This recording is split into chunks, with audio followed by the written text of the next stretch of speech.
Mes parents ont attendu ma fête d'anniversaire pour dire ce qu'il avait caché pendant des années. Mon père a haussé la voix et a dit, « Tu mérites de savoir. Nous ne t'avons jamais aimé. » Ma mère a détourné le regard et a murmuré, « Tu aurais dû t'en rendre compte il y a des années. » Tous les visages se sont tournés vers moi.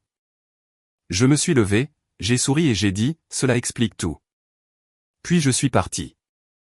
Le lendemain matin, il avait appelé 88 fois et envoyé 36 messages. Trop tard. Je m'appelle Solène Rosenthal. J'ai 32 ans et mon anniversaire est devenu la nuit où j'ai enfin compris pourquoi l'amour dans ma famille avait toujours ressemblé à une dette que je ne pourrais jamais finir de payer. Cela s'est passé dans une salle à manger privée, devant des gens qui étaient venus pour me célébrer, pas pour m'utiliser, pas pour me corriger, pas pour me rappeler ce que je devais. Le gâteau venait d'arriver. Quelqu'un cherchait un briquet pour les bougies. Puis une chaise a raclé le sol et l'ambiance de la pièce a changé avant que quiconque ne comprenne pourquoi. La personne qui aurait dû me protéger s'est levée, a regardé autour d'elle comme si elle s'apprêtait à porter un toast, et a plutôt transformé mon anniversaire en confession. Sa voix s'est élevée au-dessus de la table. Tu mérites de savoir. Nous ne t'avons jamais aimé. Personne n'a bougé. Une fourchette s'est arrêtée à mi-chemin de l'assiette de quelqu'un. Un rire est mort dans la gorge de quelqu'un d'autre.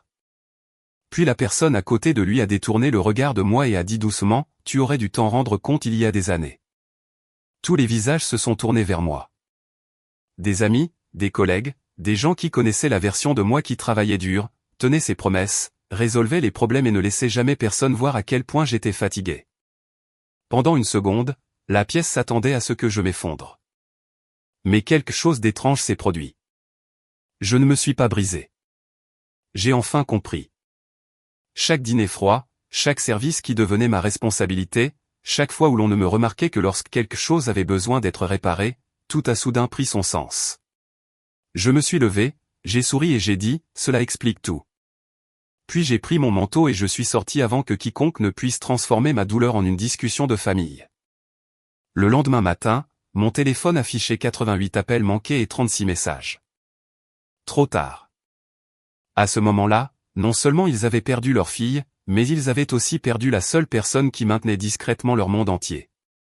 Avant de vous raconter ce qui s'est passé ensuite, dites-moi quel temps il fait là où vous êtes. Et correspond-il à votre humeur aujourd'hui? Parce que cette histoire commence par un anniversaire. Mais elle se termine par une leçon que certaines personnes n'apprennent qu'après avoir tout perdu. 9 mois avant ce dîner d'anniversaire, ma vie à Savannah, en Géorgie, paraissait assez calme de l'extérieur pour tromper presque n'importe qui. Je vivais seul dans un appartement d'une chambre au-dessus d'une boulangerie tranquille dans l'est de la ville, je travaillais comme responsable senior des risques et des contrats pour un groupe hôtelier de luxe, je payais mes factures à temps. Je gardais mon calendrier organisé et j'avais le genre de travail que les gens décrivaient comme stable quand ils ne comprenaient pas la pression qui l'accompagnait. Mon travail n'était pas glamour, mais il était important. J'examinais les accords avec les fournisseurs, les clauses d'assurance, la responsabilité événementielle, les clauses d'annulation, les rapports de risque immobilier, les exigences du code de prévention des incendies. Les permis d'alcool et le genre de petits caractères qui ne deviennent intéressants qu'après que quelqu'un a perdu de l'argent. J'étais doué pour repérer les problèmes à l'avance. Je pouvais regarder un contrat et voir immédiatement où une entreprise s'était exposée. Je pouvais lire un courriel de fournisseur et savoir s'il s'agissait d'un malentendu, d'un retard ou du début d'un procès. Cette compétence me rendait précieuse au travail. À la maison, elle me rendait pratique. Mon père, Malcolm Rosenthal, possédait un petit lieu de réception pour mariage et événements à l'extérieur de Savannah appelé Magnolia Row Events. Il adorait dire aux gens que c'était une entreprise familiale, même si la partie familiale signifiait généralement que tout le monde souriait pour les photos pendant que je restais éveillé tard pour régler les vrais problèmes. Ma mère, Teresa Rosenthal, s'occupait de l'image publique. Elle choisissait les fleurs, accueillait les mariés, publiait des légendes élégantes en ligne et faisait en sorte que chaque problème paraisse moins grave qu'il ne l'était. Mon jeune frère, Dean Rosenthal, avait 27 ans et aidait officiellement aux relations avec la clientèle, ce qui signifiait surtout qu'il portait de belles chaussures, charmait les couples nerveux pendant les visites et disparaissait dès que quelque chose nécessitait une feuille de calcul. Un appel téléphonique ou une prise de responsabilité. Je n'étais pas salarié. Je n'avais pas de titre là-bas. Mais d'une manière ou d'une autre, chaque chose difficile à Magnolia finissait par arriver jusqu'à moi. Une mariée voulait annuler et exigeait le remboursement de son acompte. Alors, mon père transférait le contrat et écrivait « Jette un œil à ça quand tu auras une minute ». Un traiteur changeait son certificat d'assurance et oubliait de mentionner correctement le lieu. Alors, ma mère m'appelait pendant le déjeuner et disait « Tu comprends ces choses plus vite que nous ». Dean promettait une réduction à un client sans vérifier les chiffres, puis m'envoyait un message à 23 heures pour me demander si je pouvais faire en sorte que la formulation fonctionne. Il y avait toujours une raison. Il y avait toujours une urgence. Et il y avait toujours la même supposition sous-jacente. Solène arrangerait ça. Au début, je me disais que les aider était normal. Les familles s'entraident. Peut-être que mon père était démodé. Peut-être que ma mère croyait vraiment qu'elle demandait de petits services. Peut-être que Dean mûrirait si on lui laissait le temps. C'était l'histoire que je me répétais sans cesse parce qu'elle rendait l'arrangement moins humiliant. Mais la vérité était que ma famille avait bâti une entreprise sur mon travail non rémunéré et l'appelait amour, parce que l'amour sonnait mieux que la dépendance. Si un renouvellement de licence d'alcool était dû, je le savais avant mon père. Si un paiement de fournisseur devait être contesté, j'écrivais le courriel. Si un couple menaçait de laisser un mauvais avis, je rédigeais la réponse que ma mère enverrait plus tard comme si elle venait d'elle. Si Dean oubliait de télécharger un avenant signé, je trouvais le document manquant et lui évitais de paraître incompétent. Chaque tâche était assez petite pour être ignorée. 10 minutes par-ci, 15 minutes par-là, un appel téléphonique avant le travail, un courriel après le dîner, un après-midi de week-end parce que mon père avait beaucoup de choses à gérer. Le problème quand on est utile, c'est que les gens remarquent rarement quand l'utilité devient de l'épuisement. Ils remarquent seulement quand vous arrêtez. Au printemps, je travaillais 45 à 50 heures par semaine à mon vrai travail, puis je passais mes soirées à maintenir une entreprise qui n'était pas la mienne pour des parents qui me remerciaient sur le ton que les gens utilisent lorsqu'une imprimante se remet à fonctionner. Malcolm ne m'a jamais félicité en tant que fille. Il louait ma précision. Teresa ne m'a jamais demandé si j'étais fatigué. Elle me disait que j'étais une véritable bénédiction. Dean ne s'est jamais excusé d'avoir créé des problèmes. Il agissait simplement soulagé quand je les réglais. Je pensais que je maintenais la paix. Je pensais que j'étais mature. Ce que je ne comprenais pas encore, c'est que la paix construite sur le silence d'une seule personne n'est pas la paix. C'est un système. Et j'étais le système qui les soutenait. Le schéma était plus facile à voir lors des dîners du dimanche, car mes parents étaient plus à l'aise pour jouer à la famille dans des pièces où j'avais déjà fait le travail invisible. Leur maison se trouvait à 20 minutes de Magnolia Row, une maison en briques pâles avec une pelouse bien entretenue et un porche. Ma mère décorait pour chaque saison, comme si le bon goût pouvait dissimuler les mauvaises habitudes. Chaque dimanche, je m'y rendais en voiture avec quelque chose sur mon siège passager. Parfois, c'était un dossier de contrat. Parfois, c'était une facture imprimée que mon père prétendait ne pas comprendre. Parfois, ce n'était rien de physique, ce qui signifiait seulement que le travail avait déjà été fait par courriel.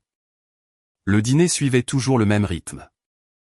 Malcolm prenait le bout de la table et parlait comme un homme donnant des instructions à des gens chanceux de l'entendre.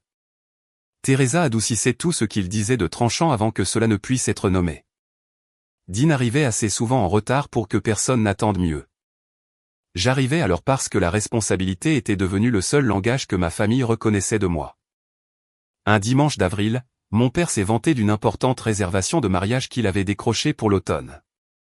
Il a dit que la famille de la mariée avait des relations, que la liste des invités était impressionnante et que l'événement pourrait ouvrir des portes à Magnolia Row.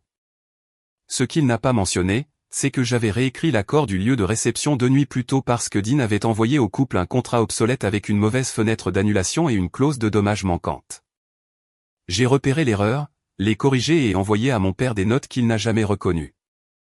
À table, il a levé son verre et a dit « Certaines personnes sont des leaders naturels en affaires ». Ma mère lui a souri comme s'il avait bâti un empire seul. Dean a hoché la tête tout en consultant son téléphone. Puis mon père m'a regardé et a ajouté « Solène a toujours été douée pour la paperasse ». C'est tombé plus durement qu'une insulte parce que c'était presque un éloge, mais pas tout à fait. Cela réduisait chaque nuit blanche, chaque contrat sauvé, chaque sauvetage discret à un petit talent bien net qui existait pour sa commodité. Teresa a vu mon visage changer et a touché mon poignet. « Chérie, il veut dire que tu es fiable » a-t-elle dit. Mes fiables avaient commencé à sonner comme piégés. Quelques semaines plus tard, Dean a gâché un calendrier de fournisseurs pour une retraite d'entreprise. Il avait confirmé la société de tente pour le mauvais week-end et ne s'en est rendu compte que lorsque le client a appelé. Au lieu de régler le problème lui-même, il m'a envoyé un texto, « Peux-tu leur parler ?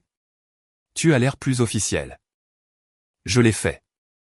J'ai négocié un transfert partiel des frais, trouvé un autre fournisseur, réécrit le courriel au client et protégé Dean des conséquences qu'il avait méritées. Au dîner de famille suivant, il a raconté l'histoire comme un malentendu amusant.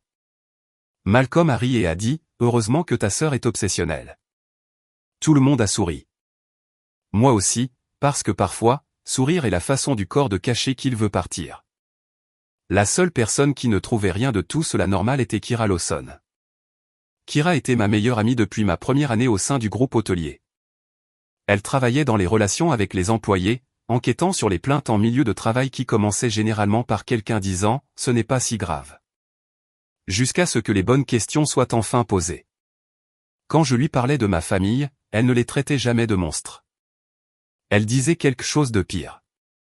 Elle les a qualifiés de cohérents. Un vendredi soir, elle est venue avec de la nourriture thaïlandaise pendant que je lui montrais le dernier message de Dean. Il avait besoin que je révise un litige de remboursement parce que la mère d'une mariée menaçait de publier en ligne. J'ai dit que je m'en occuperais après le dîner. Kira m'a regardé et a dit, « Solène, leur être utile n'est pas la même chose qu'être aimé par eux. » J'ai ri parce que je voulais que la phrase soit dramatique. Elle ne l'était pas. Elle était juste. Je lui ai dit qu'il comptait sur moi parce que j'étais doué pour ces choses. Elle a demandé, « Savent-ils qui tu es quand ils n'ont pas besoin de quelque chose à réparer ?» Je n'ai pas répondu assez vite.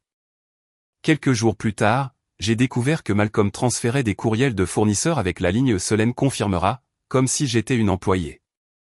Un traiteur m'a même adressé en tant que responsable des contrats de Magnolia Row. J'ai fixé ce courriel, réalisant que mon nom soutenait une entreprise que je ne possédais pas, protégeant des gens qui n'admettraient jamais qu'ils avaient besoin de protection. Pour la première fois, je me suis demandé ce qui se passerait si je prenais mes distances. La pensée m'a effrayé. Puis, lentement, elle a commencé à ressembler à de l'air. Le jour où tout a changé devait être l'un des jours les plus importants de ma carrière. Notre groupe hôtelier avait passé des mois à préparer un examen régional des risques pour plusieurs propriétés dans le sud-est, et on m'avait demandé de présenter la section sur la responsabilité événementielle et l'exposition aux fournisseurs. Dans mon monde, c'était important. Everett K., notre vice-président des opérations, serait dans la pièce. Everett n'était pas chaleureux au sens habituel du terme, mais il était juste, direct et respectait les gens qui comprenaient les systèmes. Depuis des semaines, il laissait entendre que l'entreprise créait un nouveau poste de directeur régional basé à Raleigh. Cela signifierait plus d'autorité, un meilleur salaire et la chance de créer des politiques au lieu de simplement les appliquer. Je le voulais vraiment, même si vouloir des choses pour moi-même me semblait encore parfois égoïste, comme si l'ambition était quelque chose que je devais cacher aux gens qui me préféraient utile et disponible. Ce matin-là, je suis arrivé tôt, portant la robe bleu marine qui, selon Kira, me donnait l'air de quelqu'un qui approuve des budgets sans demander la permission. J'avais mes notes imprimées, mes diapositives sauvegardées et mes points de discussion mémorisés. La réunion a commencé à 9h. À 9h20, j'étais dans le rythme. J'ai expliqué où un hôtel s'était exposé par des clauses d'indemnisation de fournisseurs faibles et comment une autre propriété avait réduit le risque de réclamation en resserrant la documentation d'installation. Everett a posé 2 questions, et j'ai répondu aux 2 sans baisser les yeux. Pour une fois, je me suis senti vu pour les bonnes raisons. Puis mon téléphone s'est allumé sur la table. Malcolm. Je l'ai ignoré. 1 minute plus tard, Teresa. J'ai retourné l'écran, puis Dean, puis de nouveau Malcolm. J'ai continué à parler, mais ma concentration s'est divisée. Des années d'entraînement m'avaient appris que lorsque ma famille escaladait, je devais répondre. Un autre message de Dean est apparu. Papa dit, c'est sérieux. Le dossier de licence d'alcool est à rendre aujourd'hui. Si tu ne le règles pas, on perd 2 mariages. J'ai senti le vieil hameçon s'accrocher en moi. Je savais que le renouvellement de la licence de Magnolia Row avait une pièce jointe d'assurance en attente parce que j'avais prévenu mon père 2 fois. J'avais écrit une liste de contrôles, expliqué la date limite et surligné le certificat manquant. Mais le savoir ne m'a pas empêché de réagir comme si leur panique était mon urgence. J'ai regardé Everett, j'ai dit que j'avais besoin de 2 minutes et je suis sorti dans le couloir. 2 minutes sont devenues 22. Mon père a répondu avec irritation, pas avec peur. Il a dit que le bureau de la ville refusait de traiter le dossier parce que le certificat d'assurance ne mentionnait pas la bonne couverture événementielle. Je lui ai rappelé que je lui avais expliqué cela la semaine dernière.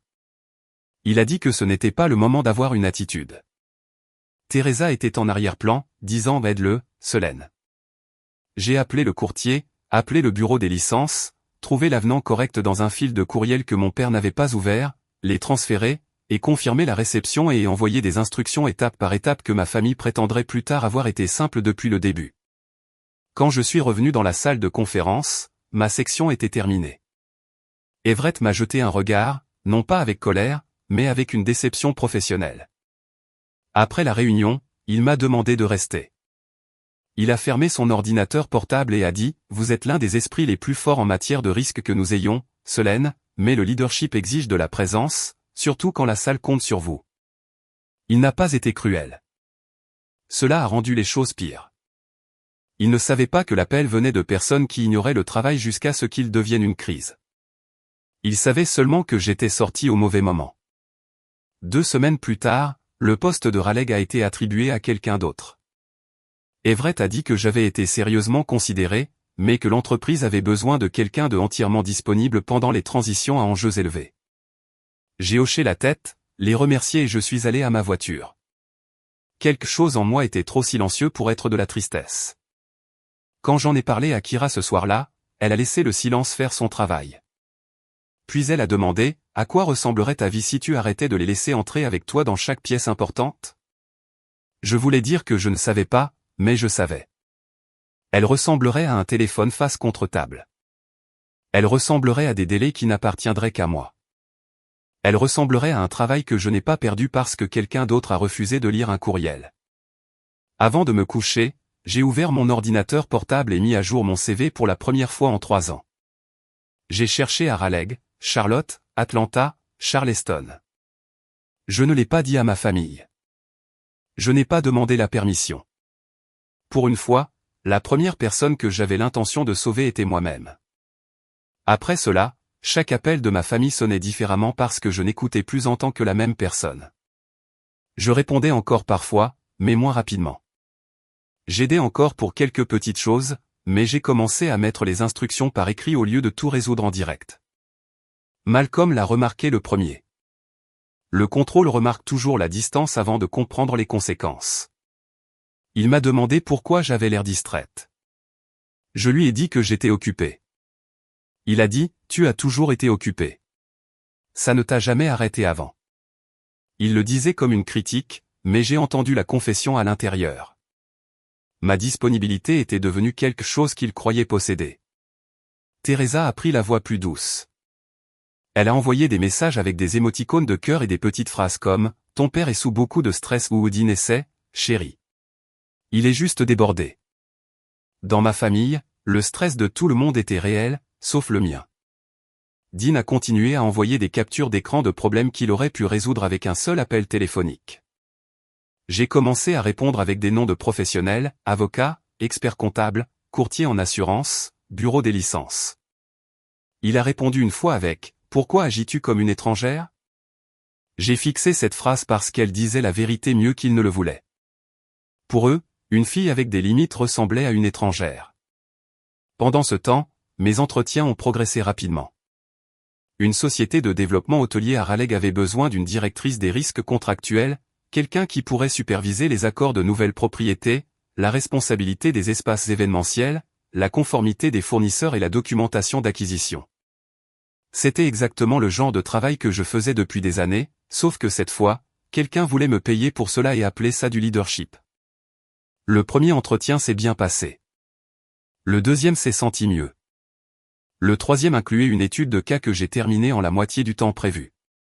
Quand l'offre est arrivée, je l'ai lue à ma table de cuisine, les mains enroulées autour d'une tasse de café que j'avais oublié de boire. Le salaire était plus élevé que ce que j'espérais. Le calendrier de déménagement était serré, mais possible. Le titre a desserré quelque chose dans ma poitrine. Directrice, pas l'aide, pas la personne fiable, pas la réparatrice de la famille, directrice. J'ai accepté avant de pouvoir me laisser envahir par la peur. Puis j'ai trouvé un appartement d'une chambre à Raleigh, j'ai signé le bail électroniquement et je suis resté assise très immobile après. Je m'attendais à ce que la culpabilité arrive comme une tempête. Au lieu de cela, il y a eu le calme. Mon anniversaire était dans 3 semaines, et j'avais déjà prévu un petit dîner à Savannah. Après l'offre d'emploi, ce dîner est devenu une fête d'adieu. Personne ne savait que c'était une fête d'adieu. J'ai réservé une salle privée dans un restaurant sur le toit avec vue sur la rivière et j'ai invité Kira, quelques collègues, 2 amis du groupe hôtelier et Everett, parce qu'ils m'avaient discrètement recommandé à un contact à Raleigh après que le poste dans notre entreprise m'ait échappé. C'était le genre d'aide que j'apprenais encore à accepter. Une aide sans hameçon cachée à l'intérieur. J'ai aussi invité Malcolm, Teresa et Dean. Kira m'a demandé pourquoi. Nous étions assises dans mon appartement, entourés de cartons de déménagement. Je lui ai dit que je voulais qu'ils soient là parce que ne pas les inviter leur donnerait une histoire à raconter. Il dirait que tu es froide, ingrate, dramatique, a-t-elle dit. Et la vraie raison? J'ai admis la partie que je n'aimais pas. Je veux qu'il me voie dans une pièce qui ne leur appartient pas. Mon père a appelé 2 jours après que j'ai envoyé l'invitation et a demandé qui serait là. Pas si j'étais excité, pas ce que je voulais, qui serait là. J'ai dit des amis et des gens du travail. Il a demandé s'il y aurait des discours. J'ai dit que c'était un dîner, pas un programme. Teresa a plus tard proposé d'apporter des fleurs, disant qu'elle voulait rendre la pièce plus personnelle. Je lui ai dit que tout était pris en charge. Dean a demandé s'il pouvait inviter un couple qu'il essayait d'impressionner pour Magnolia Row. J'ai dit non. Le mot m'a semblé étrange, puis puissant. 2 jours avant le dîner, Malcolm a appelé au sujet de l'audit annuel d'assurance du lieu. Je lui ai rappelé que j'avais envoyé une liste de contrôles et qu'il pouvait engager un consultant. Il a ri. Ne fais pas semblant de ne pas aimer qu'on ait besoin de toi, Selene. Je n'ai pas argumenté. J'ai simplement dit, on se voit au dîner. Quand j'ai raccroché, mes mains étaient stables. Quoi qu'il arrive, j'étais plus proche de partir qu'il ne l'était de me contrôler. Le soir de mon anniversaire, je suis arrivé tôt au restaurant parce que j'avais passé ma vie à arriver tôt pour que les autres puissent se détendre. Cette fois, je n'étais pas là pour réparer l'erreur de quelqu'un. J'étais là parce que la pièce était à moi. La salle à manger privée avait de hautes fenêtres donnant sur la rivière, des lumières chaudes au-dessus d'une longue table et un petit gâteau attendant sur une table d'appoint avec des bougies pâles à côté. Le menu imprimé portait mon nom en haut, Selene Rosenthal. Pendant un instant, je suis resté seul et j'ai regardé ce nom comme s'il appartenait à quelqu'un que je rencontrais enfin correctement. Les gens ont commencé à arriver quelques minutes plus tard. Kira est venue la première, m'a serré dans ses bras sans rien dire de trop émouvant parce qu'elle savait que je pleurerais si elle le faisait. 2 collègues sont arrivés avec une carte. Everett est entré avec son expression calme habituelle et m'a tendu un petit sac cadeau contenant un stylo plume. Il a dit, pour signer de meilleurs contrats que ceux que les gens essaient de vous donner. J'ai ri et pour une fois, cela m'a semblé facile. La pièce s'est remplie de gens qui me connaissaient comme plus qu'une solution. Ils ont posé des questions sur mes projets sans en exiger la propriété. Ils se sont souvenus de détails que j'avais mentionnés une fois. Ils ont écouté quand je parlais. Cela n'aurait pas dû sembler révolutionnaire, mais c'était le cas. Malcolm, Teresa et Dean sont arrivés les derniers. Ma mère est entrée la première, magnifiquement habillée, scrutant la pièce avec un sourire poli qui n'atteignait pas ses yeux.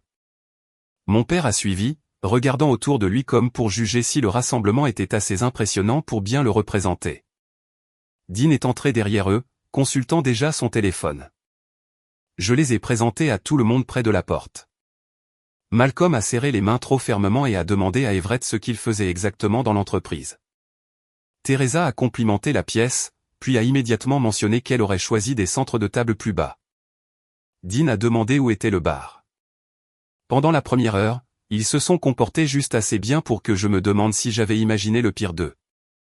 Le dîner s'est déroulé sans heurts. Les gens ont ri. Kira a raconté une histoire sur la fois où j'ai corrigé une clause de contrat pendant un exercice d'incendie parce que je refusais de laisser une mauvaise clause d'indemnisation inachevée.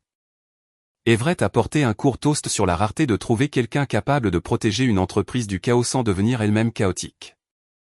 J'ai senti ma gorge se serrer parce que les mots étaient justes. Mon père n'aimait pas les éloges justes quand ils ne lui étaient pas adressés. Je l'ai vu lentement. Sa mâchoire s'est crispée, son sourire s'est aplati. Il a regardé autour de la table et a réalisé que les gens me respectaient d'une manière qu'il n'avait jamais autorisée. Teresa a essayé de minimiser le moment en racontant une histoire d'enfance sur le fait que j'avais toujours été sérieuse, que je n'avais jamais su me détendre, que je préférais les règles aux gens. Elle l'a dit gentiment, mais le sens sous-jacent était familier, ramenons-la à sa juste place. Dean a plaisanté en disant que j'étais pratiquement né d'âge mûr, et quelques personnes ont offert des sourires polis, du genre qui met fin à une blague au lieu de la récompenser. Puis mon père est devenu silencieux. Je connaissais ce silence. Ce n'était pas la paix. C'était le calcul. Quand le gâteau est arrivé, la pièce s'est de nouveau adoucie. Quelqu'un a chanté faux. Kira a ri trop fort. J'ai soufflé les bougies et je me suis senti, pour une brève seconde, presque libre. Puis Malcolm a repoussé sa chaise. Le son a fendu l'air à travers la table. Il s'est levé sans y être invité, a levé son verre et a regardé autour de lui comme s'il s'apprêtait à corriger le malentendu de tout le monde. J'ai écouté ce soir, a-t-il dit, des gens décrire Solène comme généreuse, brillante, loyale, irremplaçable. Il a marqué une pause sur ce dernier mot comme s'il l'offensait. Mais puisque cette assemblée semble si intéressée par l'honnêteté, peut-être qu'elle en mérite aussi un peu. Mon corps s'est glacé avant qu'il n'ait fini. Teresa a baissé les yeux. Dean a arrêté de faire défiler son écran. Malcolm s'est tourné vers moi. Tu mérites de savoir. Nous ne t'avons jamais aimé. La pièce est devenue silencieuse. Il a continué, parce que la cruauté devient plus facile une fois que la première phrase s'est échappée. Il a dit que j'avais toujours été difficile à aimer, toujours transactionnel, agissant toujours avec supériorité parce que j'étais doué pour les détails. Il a dit que je confondais l'utilité avec l'importance. Puis Teresa, sans me regarder, a dit doucement, tu aurais dû t'en rendre compte il y a des années. C'était pire que de crier. La douceur signifiait qu'elle l'avait choisi. Tous les visages se sont tournés vers moi. Mon père s'attendait à un effondrement. Ma mère s'attendait à de la honte. Dean s'attendait à ce que j'absorbe les dégâts et que je gère la pièce ensuite. Mais j'étais déjà parti d'une manière qu'il ne pouvait pas voir. J'ai posé ma serviette sur la table, je me suis levé et je les ai regardés tous les deux. Ma voix n'a pas tremblé. Cela explique tout. J'ai pris mon manteau et je me suis dirigé vers la porte. Kira s'est levée, mais elle ne m'a pas arrêté. Elle savait que ce n'était pas un moment dont il fallait être sauvé. C'était un moment à revendiquer. Dehors, l'air de Savannah était chaud et lourd. Je m'attendais à me sentir détruite. Au lieu de cela, j'ai ressenti le terrible soulagement de quelqu'un qui n'avait plus à résoudre un mystère. Il n'avait pas ruiné mon anniversaire. Il avait mis fin au dernier mensonge qui me retenait là-bas. J'ai passé cette nuit-là dans l'appartement de Kira. Elle a ouvert la porte avant que je n'ai fini de frapper, m'a tiré à l'intérieur et ne m'a pas demandé d'expliquer ce dont elle avait déjà été témoin. J'ai mal dormi sur son canapé, me réveillant toutes les heures avec la conscience étrange que quelque chose d'énorme s'était produit, et que je ne l'avais pas annulé. Au matin, mon téléphone ressemblait à un système d'alarme. 88 appels manqués, 36 messages, certains de Malcolm, certains de Teresa, trop de Dean, quelques-uns de parents qui avaient déjà entendu une version de l'histoire qui me faisait probablement passer pour instable. Je ne les ai pas ouverts tout de suite. Kira a fait du café et s'est assise à côté de moi pendant que j'écoutais un message vocal sur haut-parleur. La voix de Malcolm était tendue, contrôlée et pas désolée. Il a dit, tu es parti et tu as embarrassé cette famille devant des étrangers. Nous devons parler avant que cela n'empire. Cela m'a tout dit. Ce n'était pas ce qu'il avait dit qui le préoccupait. C'était qu'il avait entendu. Le message de Teresa est venu ensuite. Elle pleurait, mais même ses larmes avaient un but. Elle a dit que la nuit avait été émotive, que mon père était sous pression, que je savais à quel point l'entreprise comptait pour tout le monde, et que des décisions permanentes ne devraient pas être prises après des malentendus douloureux. Malentendus. C'était le mot qu'elle avait choisi pour une phrase qu'aucune fille ne devrait jamais entendre. Dean a envoyé 6 messages avant midi. Le premier disait « Est-ce que ça va ? Le deuxième disait, maman panique. Le troisième disait, papa a besoin du login de l'audit d'assurance. Le quatrième disait, sérieusement, Solène, ce n'est pas le moment de punir tout le monde. J'ai fixé ce dernier le plus longtemps.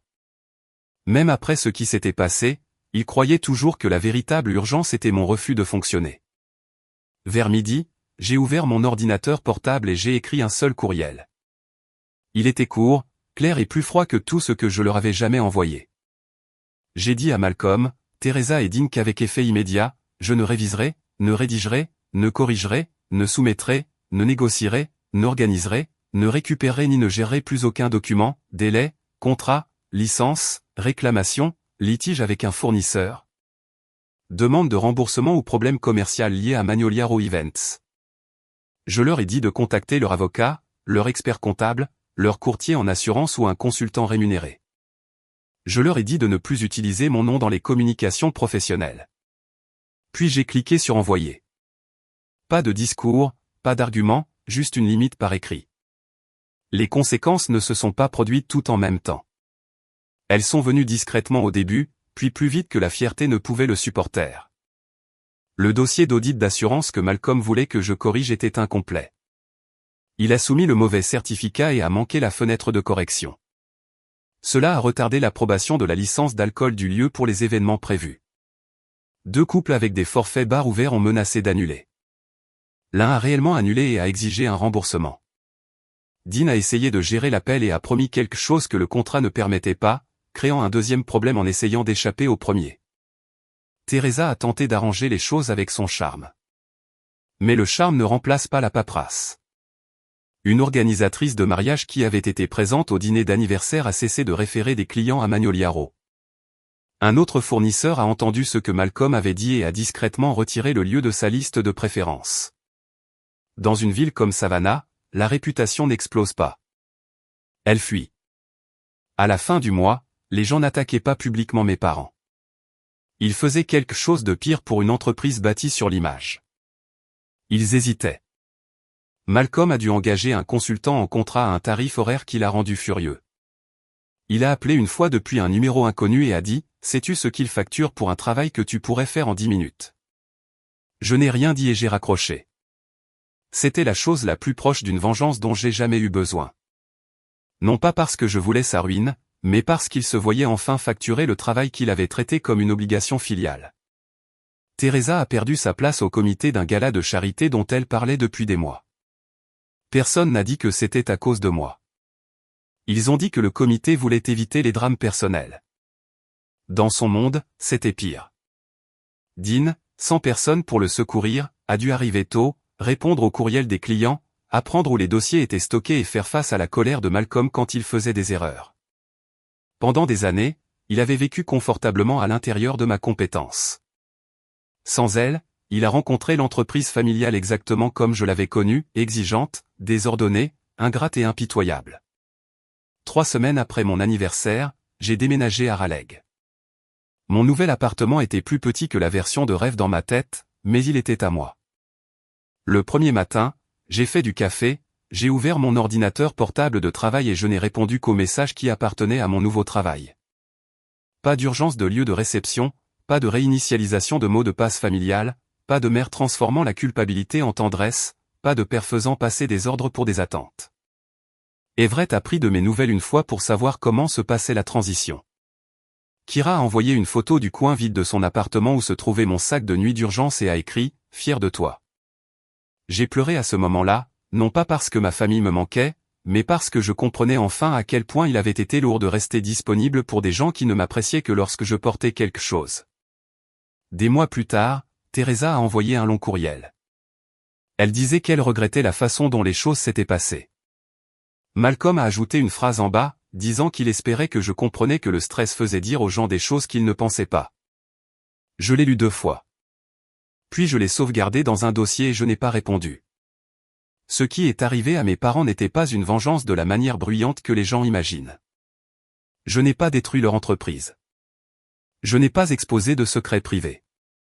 J'ai simplement cessé d'être la structure cachée qui soutenait des gens qui refusaient d'aimer la personne sous le travail. Et quand j'ai pris mes distances, la vérité est devenue visible. La leçon que je porte en moi maintenant est simple, mais il m'a fallu 32 ans pour l'apprendre. Être nécessaire n'est pas la même chose qu'être aimé. Être fiable ne signifie pas que vous devez votre vie à des gens qui ne remarquent votre absence que lorsque leur confort est menacé. Une vraie famille ne devrait pas exiger que vous disparaissiez pour que tout le monde se sente soutenu. Une relation saine enseigne la responsabilité, le respect et l'attention des deux côtés. Elle ne transforme pas une personne en un outil en appelant cela de la proximité.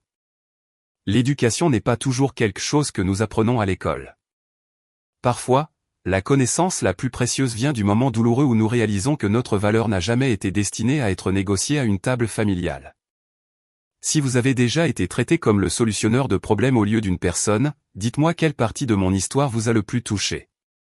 Et si vous vous réveillez avec 88 appels manqués de personnes qui vous ont brisé le cœur en public, répondriez-vous ou laisseriez-vous le silence devenir votre ultime frontière ?